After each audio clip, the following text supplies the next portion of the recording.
Hi, this is Joanne, and sometimes I listen to books on audio, and that just works out great for driving and for working in the lab, and sometimes for doing a lot of sewing. And so today's book I happen to listen on audio. But I've listened to many books, including Harry Potter series read by Jim Dale. Those are fun. And Anna Karenina by Davina Porter. That was really wonderful to listen to on tape.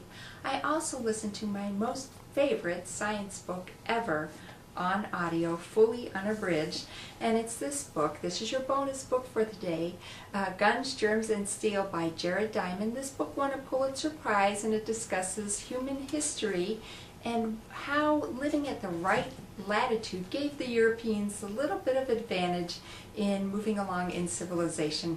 And that's all I'm going to say about that book. The book for today is this book written by Hannah Holmes called The Well Dressed Ape. This is a library book because, of course, I got the audio version.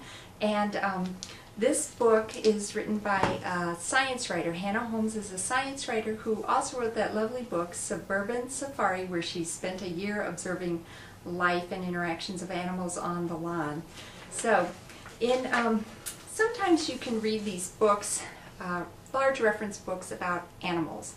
And in these books, whenever you open to any group of animals or animal itself, like for instance this page, it's a big book about rabbits and hares and pikas.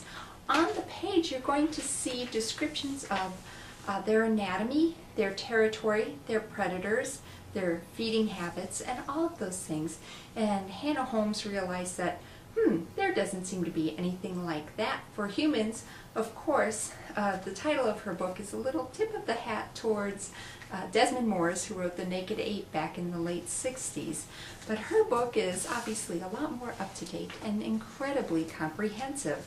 Her book is this book of comparative anatomy between us as a human animal and other animals of all across the kingdom. And it's comparative physiology, comparative behavior, also some anthropologies comparing one group of humans with another group of humans, the Mongolians, the Maasai, the North Americans, and people living in Tierra del Fuego, for instance. It's also a bit of paleontology where she discusses comparisons of current humans with humans in the past, like Australopithecus, for instance. I really like the way she approached the book in that when she would discuss something like, why do we carry fat where we do, she offers multiple theories. She does not just say, it's this way and that's it.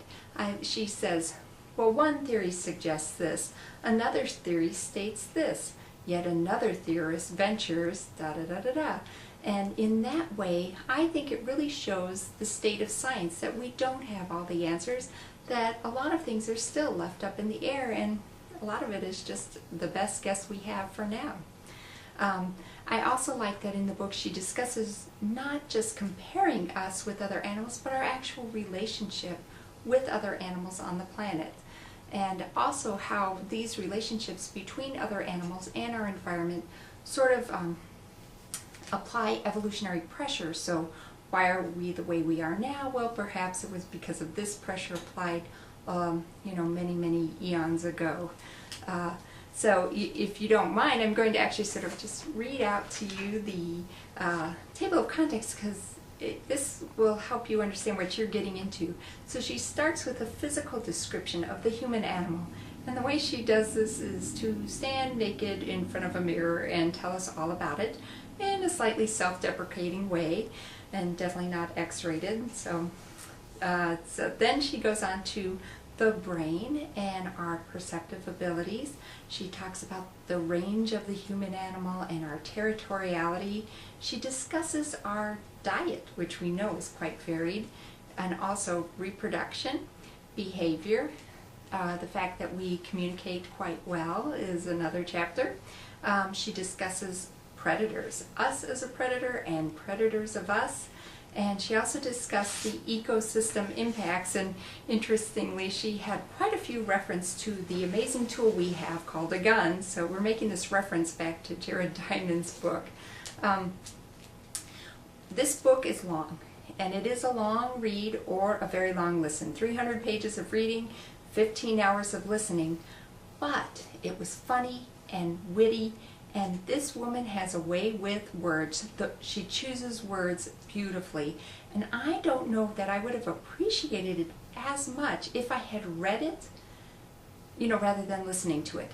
Because I would hear it and I thought, wow, that was the perfect word. That just conveyed exactly what she wanted to say. A little bit of, you know, onomatopoeia here and there or something. So I thought that was amazing, and I'm really glad I listened to it.